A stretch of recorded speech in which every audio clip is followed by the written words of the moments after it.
Back to Market on Close. I'm Marley, Kayden here in Chicago alongside Sam Vadas at the New York Stock Exchange. We'll close out our show how we always do with some final thoughts on the session. Crude oil prices, of course, surging now after escalating conflict involving Iran rattled global energy markets and raised fears of supply disruptions.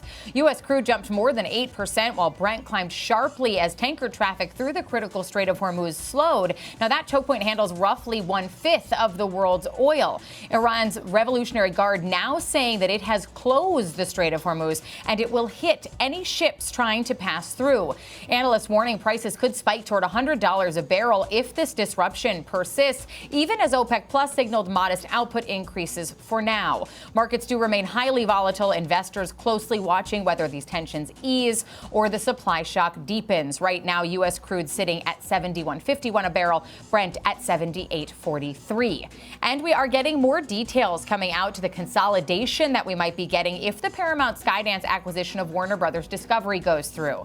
Paramount Global is planning to merge HBO Max and Paramount Plus into one single platform. That combined service would reach roughly 200 million subscribers globally, creating a more formidable rival to other streaming giants. Executives say the HBO brand will remain intact inside the new platform, but pricing, branding, and timing details have not yet been disclosed. Sam, you know I'm a big fan of this story, but some major regulatory hurdles still to get through, especially with the sports components. But I'd love to know what caught your eye during the session today.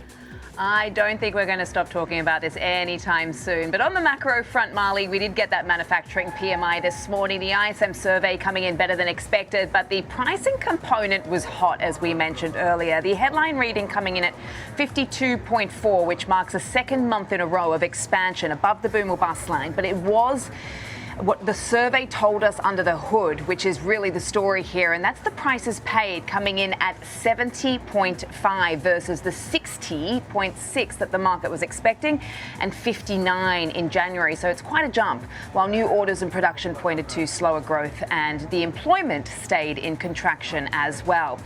We saw the 10-year yield rising back above 4% today, coming off the lows of last week. We did initially see a bid for bonds straight after the attack in Iran at the weekend as traders sought some safety in these markets, but then yields moved up as the market appeared to back out some of the rate-cutting expectations in 2026 as higher oil prices could have an impact on inflation down the road. So there is a view that the abrupt changes in oil prices could have a short-term impact on inflation, but that depends just exactly how long or how disruptive this conflict is and whether prices stay higher for longer. But heading into tomorrow, Marley, what will you be looking out for?